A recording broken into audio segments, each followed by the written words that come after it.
partenerul rubricii Green Hills Market. Green Hills Market. Plăcerea de a face cumpărături.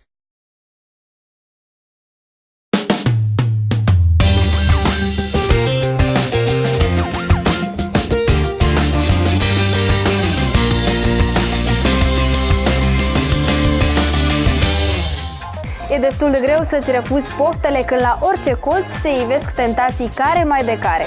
Apa carbogazoasă Duchesse ne este cunoscută încă din copilărie. Cu alte detalii, venim în ediția de astăzi a rubricii Atenție, se testează!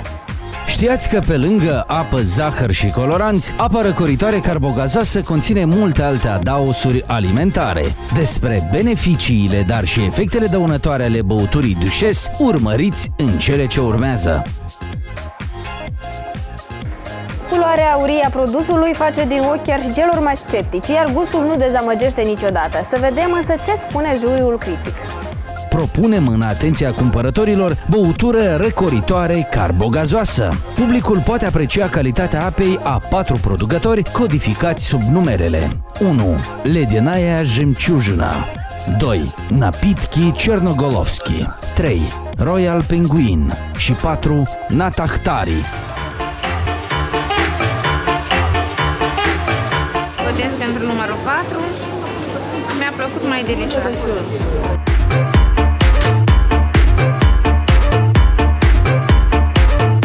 Я свой голос за третий номер.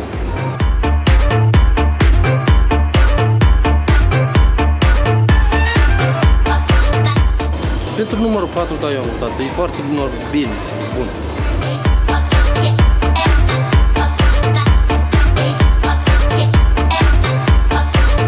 Numărul 3. E foarte gustos. Cel mai bun.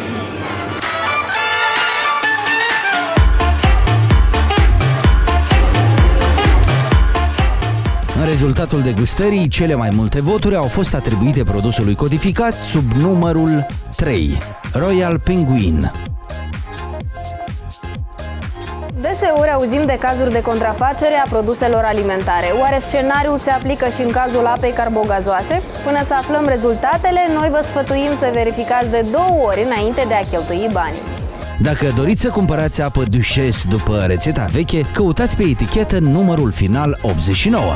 Aceasta indică faptul că băutura este preparată după rețeta anului 1989. Pe rafturi însă veți găsi o gamă largă de produse cu o compoziție nouă. Limonada de calitate însă nu trebuie să conțină înlocuitor de zahăr. Producătorii nu mai țin cont de compoziție și adaugă acest ingredient doar pentru că este mai ieftin ca zahărul. Lăsând la o parte analizele de mai sus, orice limonadă ați alege, aceasta trebuie servită rece, iar conținutul păstrat într-un spațiu sub 35 de grade. În conținutul apei, producătorii adaugă și alte ingrediente mai puțin indicate. Specialiștii din laboratorul de cercetări știu mai multe despre asta, așa că haideți să aflăm părerea lor. Mostrele au fost prezentate Institutului Național de Standardizare și Metrologie, laboratorul de încercări produse alimentare, în cadrul căruia au fost determinați indicii fizico-chimici și cei de aspect, gust și miros ai produsului. Au fost prelevate 4 probe de băutură răcoritoare carbogazoasă Duchesse. Probele au fost prelevate de la diversi producători. Ele au fost sigilate și codificate. Au fost transmise în laboratorul de încercări pentru investigație. Au fost verificați indicii fizico-chimici și organoleptici.